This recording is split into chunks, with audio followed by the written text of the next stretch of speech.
Un simple sandwich a changé une vie pour toujours. Pain cœur scintillant. Elle avait 9 ans, lui était seul derrière une clôture. 22 ans plus tard, leurs chemins se croisent à nouveau, et un geste de bonté devient une promesse qui transforme des centaines de vies. Découvrez comment un acte simple peut changer le monde. Victoria faisait partie de ces enfants discrets que personne ne remarque. Sa famille n'avait presque rien, mais on lui avait appris une valeur essentielle, partager, même quand on manque de tout. Chaque jour, en rentrant de l'école, elle passait devant une clôture où se tenait un garçon solitaire, affaibli, silencieux. Personne ne lui parlait. Personne ne l'aidait. Alors, sans rien dire à personne, Victoria lui offrit son déjeuner. Une fois. Puis 2. Puis chaque jour, pendant 6 mois. Elle n'attendait rien en retour. Elle agissait simplement avec son cœur. Un jour, le garçon disparut. Avant de partir, il lui fit une promesse d'enfant. Un jour, je reviendrai, et je te remercierai. Victoria sourit, détacha un ruban de ses cheveux et en noua la moitié autour de son poignet. C'était un jeu, un souvenir, ou peut-être déjà un serment. Les années passèrent. 22 ans plus tard, Isaiah Mitchell était devenu un homme puissant, dirigeant une entreprise prospère. Il vivait dans le confort, entouré de luxe, mais son cœur restait vide. Chaque matin, il regardait un vieux ruban rouge conservé dans un cadre de verre. C'était la seule chose qu'il n'avait jamais oubliée. Pendant 5 ans, il chercha Victoria. Il engagea des enquêteurs, parcourut des quartiers entiers, acheta des immeubles, non par ambition, mais par espoir de la retrouver. En vain. Un soir, poussé par une intuition inexplicable, Isaiah décida d'assister lui-même à une réunion communautaire dans un vieux centre de quartier à Chicago. Il ne savait pas pourquoi, mais quelque chose lui disait que cette nuit serait différente. De son côté, Victoria n'avait jamais oublié le garçon derrière la clôture. Elle avait grandi, aidait aujourd'hui sa communauté, et portait encore, dans une petite boîte, l'autre moitié du ruban. Pour elle aussi, ce souvenir avait traversé le temps. Ce soir-là, dans cette salle modeste, 2 vies qui s'étaient croisées dans l'enfance allaient enfin se retrouver. Sans bruit. Sans miracle spectaculaire. Juste grâce à un geste simple, posé autrefois par une enfant qui avait choisi de partager son repas. Lors d'une réunion communautaire, Isaiah Mitchell annonça calmement un vaste projet de rénovation, un centre entièrement modernisé, de nouveaux services, des emplois créés localement et un engagement clair envers les habitants du quartier. Malgré les questions méfiantes du public, il affirma qu'il ne venait pas transformer le quartier à son profit, mais rendre ce qu'il avait reçu. Soudain, une femme se leva, Victoria, travailleuse sociale du centre, née dans ce même quartier. Elle exprima ses doutes, rappelant les promesses souvent brisées. Leurs regards se croisèrent, et le temps sembla s'arrêter. Isaiah reconnut la voix, les yeux, cette présence qu'il n'avait jamais oubliée. 22 ans plus tôt, elle l'avait aidé lorsqu'il était un enfant abandonné, affamé, vivant derrière une clôture d'école. Sans le reconnaître, elle venait de lui rappeler la raison même de sa réussite. Quand Isaiah prononça son nom et évoqua le souvenir d'un petit garçon à qui elle donnait à manger chaque jour, l'émotion submergea la salle. Les souvenirs revinrent, les repas partagés, le froid de l'hiver, les sacrifices silencieux de sa famille, la gentillesse qui avait sauvé une vie. Ils se retrouvèrent enfin, portant chacun la moitié d'un ruban rouge, symbole d'une promesse d'enfant jamais oubliée. Ce jour-là, devant toute la communauté, ils comprirent que leurs chemins ne s'étaient jamais vraiment séparés. Ce projet n'était pas seulement une rénovation de bâtiments, mais la preuve vivante qu'un acte de bonté peut traverser les années et transformer des destins. Ensemble, main dans la main, ils retournèrent à la Réunion, prêts à construire non seulement un quartier, mais un avenir partagé. Il se leva et s'adressa à toute la salle. Ce que vous venez de voir, c'est la raison pour laquelle ce projet existe. Il y a 22 ans, j'étais sans abri, affamé, perdu. Pendant 6 mois, Victoria m'a aidé chaque jour. Elle m'a littéralement sauvé la vie. La pièce devint silencieuse. Tout ce que j'ai construit, je l'ai fait en pensant à elle. Ce projet ne concerne pas l'argent, mais la création d'une communauté capable de sauver des enfants comme moi autrefois. Les applaudissements commencèrent timidement, puis envahirent la salle. La réunion se poursuivit encore 1 heure, et à la fin, le projet fut approuvé à l'unanimité. En sortant, plusieurs personnes serrèrent la main d'Isaiah, d'autres prirent Victoria dans leurs bras. Quand la salle se vida, ils restèrent seuls. Victoria sourit doucement, « Je ne voulais pas faire toute une scène. »« Je suis heureux que tu l'aies faite, » répondit-il. Puis il ajouta, « J'aimerais t'aider. » Elle leva la main. « Je n'ai pas aidé pour recevoir quelque chose en retour. J'ai fait ce qui était juste. » Isaiah baissa les yeux. « Alors aide la communauté, les enfants qui vivent ce que j'ai vécu. » Elle s'approcha. « Dis-moi une chose. Est-ce que le garçon que j'ai aidé est devenu un homme bien ?» Isaiah sortit son téléphone et lui montra des images, logements accessibles, bourses d'études, programmes de formation. Les larmes montèrent aux yeux de Victoria. « Tu n'as rien oublié. »« Comment pourrais-je oublier ? Tu as changé ma vie. » Le silence s'installa, puis Isaiah murmura, « Je t'avais promis que je t'épouserais quand je serais riche. » Victoria rit, puis s'arrêta. On était des enfants. Mais je le pensais. Et je le pense encore. Elle hésita, puis accepta un dîner, sans promesse. Juste pour apprendre à se connaître. Les semaines suivantes, ils se virent souvent, officiellement pour le centre communautaire, officieusement parce qu'ils ne pouvaient plus se séparer. Isaiah remarquait tout, sa fatigue, son dévouement, ses sacrifices. Il l'aidait sans argent, par des gestes simples, un café, un repas, une attention. Quand le centre eut besoin d'un nouveau système de chauffage, il trouva une solution sans jamais se mettre en avant. Victoria comprit qu'il était devenu l'homme qu'elle avait toujours espéré voir grandir. Un jour, un adolescent en difficulté demanda de l'aide. Victoria se sentit impuissante. Isaiah proposa une idée, puis fit quelques appels. Une semaine plus tard, un don anonyme permit de créer un fonds pour les jeunes en transition. Victoria sut que c'était lui. Il ne chercha jamais à se justifier. L'important, c'est que ça aide, disait-il simplement. Puis un soir d'hiver, Isaiah lui proposa un dîner, cette fois juste pour eux. Victoria accepta. Il l'emmena dans un endroit élégant, mais simple. Après le repas, il la conduisit dans un parc illuminé. Sur un banc, il lui montra une vieille photo, lui, jeune, seul, assis exactement à cet endroit.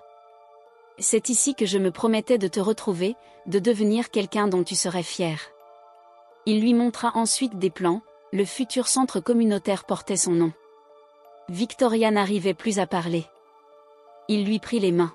« Et tu ne m'as pas seulement nourri. Tu m'as vu. Et ça a tout changé. » Les larmes coulaient. « Je ne veux pas t'épouser parce que je te dois quelque chose. Je veux t'épouser parce que je t'aime. Parce que la petite fille qui a aidé un enfant perdu est devenue une femme incroyable. » Et à cet instant, Victoria comprit que certains actes de bonté traversent le temps, et reviennent toujours sous forme d'amour. Je ne sais pas quoi dire.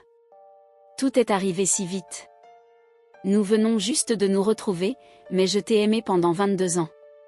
Je ne veux pas perdre un seul jour de plus. Victoria pleurait et riait en même temps. C'était fou. Si c'est trop pour toi, dis-le-moi. Je peux attendre aussi longtemps que tu en as besoin. Victoria le regarda et vit dans l'homme devant elle le garçon qu'elle avait sauvé. Je ne sais pas encore si je suis amoureuse de toi, dit-elle honnêtement. Mais je veux le découvrir. Le visage d'Isaiah s'illumina. Oui, oui. Ils se rapprochèrent, front contre front, les larmes se mêlant. Je vais passer ma vie à te rendre aussi heureuse que tu m'as rendu heureux, murmura Isaiah. Tu l'as déjà fait. Ils s'embrassèrent tendrement, un baiser plein de sens, 22 ans en préparation. Lorsqu'ils se séparèrent, tous deux souriaient à travers leurs larmes. Le téléphone de Victoria sonna. Elle ignora l'appel. Il sonna de nouveau. C'était une urgence au travail. Isaiah se leva immédiatement. « Laisse-moi te conduire. » Ensemble, ils aidèrent une adolescente en crise, lui trouva un logement, elle s'assura qu'elle était en sécurité. En travaillant côte à côte, Isaiah découvrit la compassion, la force et le dévouement absolu de Victoria. Il tomba encore plus amoureux. À minuit, ils arrivèrent à l'appartement de Victoria. À sa porte, elle se retourna. Merci pour ce soir, pour tout. Merci de m'avoir donné une chance, Isaiah. Ce programme pour les jeunes qui quittent le système de placement, tu es sérieux? Très sérieux. Je veux créer quelque chose qui aide vraiment. Les yeux de Victoria se remplirent de larmes. Je veux t'aider à le construire. J'espérais que tu dirais ça. Ils restèrent proches, aucun ne voulant que la nuit se termine. Je devrais entrer, murmura Victoria. Je sais. Aucun ne bougea. Enfin, Isaiah fit un pas en arrière. Bonne nuit, Victoria. Bonne nuit. Il la regarda entrer et attendre que la lumière de son appartement s'allume. Puis il fixa son porte-clés ruban rouge. Elle tomba amoureuse aussi. À l'étage, Victoria se pencha contre sa porte, la main sur le cœur. Je tombe amoureuse de lui, murmura-t-elle. Pour la première fois en 22 ans, cette promesse semblait possible. Le lendemain matin, Isaiah contacta ses avocats. Il faut créer une fondation immédiatement. Quelle sorte de fondation, monsieur Mitchell? Pour les jeunes qui quittent le système de placement. Un soutien complet, logement, éducation, formation professionnelle, services de santé mentale, tout. Budget initial, 10 millions de dollars, renouvelable chaque année. 2 semaines plus tard, Isaiah invita Victoria à son bureau en centre-ville. Victoria, impressionnée, découvrit de grandes fenêtres, du mobilier moderne et un succès palpable. « C'est ici que tu travailles ?» demanda-t-elle. « La plupart du temps, mais je préfère être au centre communautaire avec toi. »« Pourquoi suis-je ici ? » ?»« J'ai quelque chose à te montrer. »« Assieds-toi. » Victoria s'installa. Isaiah présenta le Red Ribbon Initiative, un programme complet pour les jeunes de 16 à 25 ans quittant le système de placement. Il détailla les services, logement transitoire dans ces bâtiments, bourse pour l'éducation, formation professionnelle, accompagnement psychologique, coaching en compétences de vie, aide juridique. Budget initial, 10 millions de dollars, objectif, servir 100 jeunes la première année, puis 500 dans 3 ans. Victoria resta sans voix. Isaiah avait déjà noué des partenariats avec 12 entreprises de Chicago pour offrir stage et emploi. Mais il fallait un directeur, quelqu'un qui comprenne ces jeunes et ait gagné leur confiance. Quelqu'un comme toi, dit Isaiah en lui tendant une offre d'emploi officielle, directrice exécutive, salaire 120 000 dollars par an, avantages complets, équipe de 10 personnes, contrôle opérationnel complet. Victoria trembla. Isaiah, c'est un vrai travail, pas du bénévolat. Tu as quelque chose de mieux, tu l'as vécu. Tu sais quels obstacles existent et ce que signifie vraiment le soutien. Victoria examina l'offre. Ses mains tremblaient. Isaiah ajouta, ce programme est séparé de nous. Peu importe ce qui se passe entre nous, ce programme existe. Tu auras un contrat et des protections légales. Ce n'est pas conditionné par notre relation. Victoria prit une profonde inspiration. Alors oui, je le ferai. Sauvons des jeunes. Isaiah sourit. Ils se serrèrent la main professionnellement, puis s'embrassèrent chaleureusement. Le programme démarra discrètement. Victoria recruta les premiers participants, 25 jeunes de 16 à 21 ans. Marcus, qu'elle avait déjà rencontré, fut accepté. Chaque jeune reçut un logement sûr, un accompagnement éducatif et professionnel, un suivi psychologique. En 3 mois, tous étaient logés, 18 inscrits à l'éducation et 12 à des emplois. Marcus obtint son GED, débuta une formation en soudure et emménagea dans son propre appartement. Chaque vendredi, Isaiah et Victoria dînaient ensemble, parfois pour discuter stratégie, parfois pour des rendez-vous. La frontière entre le professionnel et le personnel s'estompa, mais cela semblait juste. 6 mois après le lancement, le Red Ribbon Initiative avait servi 127 jeunes avec un taux de rétention de 89%, la moyenne nationale était de 40%. Marcus et d'autres jeunes construisaient désormais leur avenir, aidés par un programme pensé par quelqu'un qui avait vécu leur réalité. Les retombées positives se firent sentir dans tout le quartier, et les médias remarquèrent ce projet unique. Victoria et Isaiah avaient tenu leurs promesses, transformer des vies et offrir de l'espoir. Ils ont attaché des rubans rouges à leurs poignets, s'engageant à aider une personne dans le besoin. Le défi est devenu viral, des célébrités y ont participé, et 2 millions de dollars ont été récoltés pour des programmes d'accueil des enfants. PBS a réalisé un documentaire intitulé The Promise, une histoire d'amour qui a sauvé des centaines de vies. Diffusé à l'échelle nationale, récompensé par des prix, il a changé la conversation autour de l'accueil des enfants. La législature de l'Illinois a adopté la Red Ribbon Act, augmentant le financement de l'État pour les jeunes sortant du système de protection. Isaiah et Victoria ont témoigné devant le comité d'État. 15 entreprises de Chicago ont créé des programmes similaires. Le modèle Mitchell est devenu un exemple. La Harvard Business School a même rédigé une étude de cas. Milwaukee, puis Indianapolis et Détroit ont lancé leurs programmes. À la fin de l'année, 34 villes avaient mis en place des initiatives de ruban rouge. Victoria est devenue une conférencière très demandée, mais elle n'a jamais oublié ses débuts. Chaque jeudi, elle travaillait au centre communautaire d'origine. Isaiah la rejoignait certains jeudis pour aider à gérer les programmes et parler aux enfants.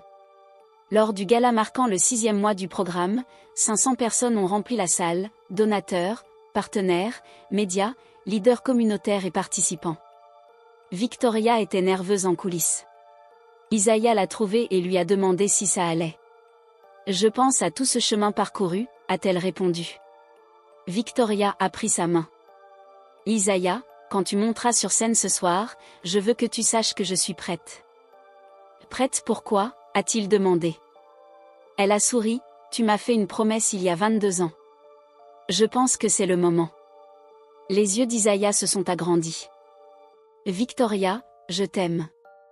Je veux passer ma vie avec toi. » Ils se sont embrassés et ont marché main dans la main sur scène.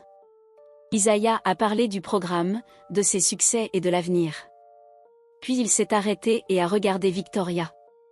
Rien de tout cela n'existerait sans une personne. Victoria m'a sauvé la vie il y a 22 ans. La foule a applaudi. Isaiah s'est mis à genoux et a sorti une bague simple ornée d'un rubis rouge symbolisant le ruban. Victoria, il y a 22 ans, j'ai promis de t'épouser quand je serai riche. Veux-tu m'épouser? Victoria a souri en larmes. Oui, je veux. La salle a éclaté en ovations. 1 an plus tard, leur mariage a eu lieu à l'école primaire Lincoln, avec 100 invités. La clôture où Victoria avait nourri Isaiah a été conservée, avec une plaque indiquant « Là où la gentillesse a commencé ». Des rubans rouges décoraient tout. Ils ont échangé leurs vœux en se rappelant combien chaque geste de bonté compte. La réception s'est tenue au Victoria Center, avec des performances des participants du programme. Après la célébration, Isaiah et Victoria sont retournés à la clôture et ont attaché de nouveaux rubans rouges pour le prochain enfant dans le besoin. Une jeune fille de 8 ans, nommée Sarah, est arrivée, affamée et timide. Victoria et Isaiah l'ont accueillie, lui ont donné à manger et veillé à sa sécurité. Isaiah a attaché un ruban rouge à son poignet en disant « Garde ceci. Souviens-toi, quelqu'un croit en toi. Tu vas t'en sortir, je te le promets. » 2 ans après le lancement de l'initiative, 847 personnes ont été aidées, et le programme s'est étendu à 34 villes. Chaque participant a reçu un ruban. Isaiah et Victoria continuent de diriger le programme ensemble et attendent leur première fille, qu'ils souhaitent appeler Hope. Chaque ruban représente une vie changée, une promesse tenue et la preuve que même un petit geste de bonté peut transformer le monde. Si tu regardes cette histoire et que tu traverses un moment difficile, n'abandonne pas. Quelqu'un est là pour toi. Et si tu as quelque chose à donner, même petit, donne-le. Un sandwich a changé la vie d'Isaiah, un ruban lui a donné de l'espoir et une promesse l'a ramené chez lui. Victoria a enseigné qu'être gentil n'est pas un échange, mais un investissement dans l'avenir. Cette histoire a commencé avec un simple sandwich et un choix de prendre soin des autres. Ce choix continue de créer des vagues de bonté. Partage cette histoire, répand la gentillesse, attache un ruban rouge et souviens-toi, l'amour tient ses promesses. Les années passèrent, et le Victoria Center devint bien plus qu'un simple centre communautaire. Grâce à l'initiative de Isaiah et Victoria, des dizaines de jeunes trouvaient non seulement un toit et un accompagnement, mais aussi un mentor, un guide, quelqu'un qui les regardait et les voyait pour ce qu'ils étaient réellement. Dès la 3e année, les Red Ribbon Initiative s'étendirent à d'autres États. Isaiah et Victoria étaient souvent en déplacement, mais jamais trop loin pour perdre le contact avec chaque jeune. Ils créèrent un système de mentorat où les anciens participants formaient la nouvelle génération. Un ancien adolescent qui avait été aidé, maintenant diplômé et employé dans une entreprise technologique, prit sous son aile un jeune garçon nommé Léo. Léo venait d'un quartier difficile, et il se souvenait de l'histoire du sandwich et du ruban rouge. Il savait que quelqu'un croirait en lui, comme Victoria avait cru en Isaiah. Bien sûr, tout n'était pas facile. L'administration de la fondation rencontra des obstacles financiers et politiques. Certains critiques accusaient Isaiah d'utiliser sa fortune pour de la publicité personnelle. D'autres doutaient de la capacité de Victoria à gérer un programme si vaste. Mais à chaque difficulté, ils se soutenaient mutuellement. Victoria rappelait à Isaiah les débuts, quand un simple sandwich avait changé une vie, et Isaiah rappelait à Victoria que chaque obstacle était une occasion de montrer aux jeunes que la persévérance paie. En 6 ans, l'initiative avait touché plus de 2500 jeunes. Des histoires émouvantes affluaient. Une adolescente, Clara, qui avait été contrainte à quitter son foyer, réussit à intégrer une université grâce à la bourse Red Ribbon. Un jeune homme, Javier, trouva un emploi dans l'industrie de la construction, et aujourd'hui, il pouvait soutenir sa famille pour la première fois. Chaque ruban rouge était un symbole de résilience, de foi et de gentillesse transmise. À la 10e année, la Red Ribbon Initiative devint internationale. Isaiah et Victoria furent invités à Paris, Londres et Tokyo pour partager leur modèle. Dans chaque pays, ils découvrirent des jeunes isolés, affamés d'espoir et de soutien. À Tokyo, une fillette, Echo, reçut son premier repas chaud et un espace sûr pour étudier. Elle dessina un ruban rouge et l'envoya à Victoria. Ce simple dessin fut affiché dans le centre de Chicago comme symbole que la bonté n'a pas de frontières. Entre-temps, la relation entre Isaiah et Victoria grandissait. Ils n'étaient pas seulement partenaires dans le travail, mais également dans la vie. Leur fille, Hope, naquit 4 ans après le lancement international de l'initiative. Elle grandit entourée de jeunes qu'ils avaient aidés, et Victoria aimait lui raconter l'histoire du sandwich et du ruban rouge. Chaque fois que tu vois un ruban rouge, ma chérie, souviens-toi que quelqu'un croit en toi, lui disait Victoria. Isaiah, de son côté, enseignait à Hope que la richesse n'a de valeur que si elle est partagée pour rendre la vie des autres meilleure. Un hiver, un grand incendie éclata dans un quartier défavorisé de Chicago. Plusieurs jeunes du programme furent touchés. Isaiah et Victoria coordonnèrent immédiatement des secours, logement temporaire, nourriture, vêtements, soutien psychologique. L'épreuve renforça la communauté, des voisins se joignirent aux bénévoles, d'anciens participants prirent la relève et la fondation montra sa capacité à agir rapidement. Ce fut l'une des premières fois où Isaiah sentit que leur travail avait un impact immédiat, tangible et vital. Victoria et Isaiah décidèrent de créer le Leadership Red Ribbon, un programme pour former les jeunes à devenir eux-mêmes mentors et dirigeants. Marcus, le premier bénéficiaire du programme, devint un coordinateur majeur. Léo, Echo et Clara rejoignirent les rangs. L'idée était simple, ce qui avait été donné ne devait jamais s'arrêter à une seule personne. Chaque participant devait apprendre à donner à son tour. Les médias commencèrent à parler d'eux non seulement comme d'un couple, mais comme d'un mouvement. Des écoles intégrèrent leur méthode d'accompagnement, des universités étudièrent leur approche. Harvard, Stanford et d'autres institutions publièrent des études de cas et proposèrent des conférences. Les rubans rouges se multiplièrent, symbole tangible de gentillesse et d'espoir dans le monde entier. Isaiah gardait toujours le ruban rouge qu'il avait reçu enfant de Victoria, et elle gardait le sien dans une boîte précieuse. Chaque année, le jour anniversaire de leur première rencontre, ils s'assuraient de revoir la première clôture où tout avait commencé. Ils y attachaient de nouveaux rubans pour rappeler aux enfants que la gentillesse peut changer une vie et qu'une promesse, même d'enfant, peut tenir pour toujours. 20 ans après le premier sandwich, Isaiah et Victoria avaient transformé la vie de dizaines de milliers de jeunes dans le monde entier. Leur histoire n'était plus seulement celle d'un garçon sauvé par un acte de gentillesse, mais celle d'un mouvement universel. Chaque ruban rouge représentait non seulement un jeune aidé, mais aussi la promesse que la bonté ne meurt jamais. À la fin de la 20e année, Victoria et Isaiah regardaient Hope jouer avec un groupe d'enfants dans le centre communautaire. Isaiah prit la main de Victoria. « Tu sais, tout a commencé avec un sandwich. » Victoria sourit.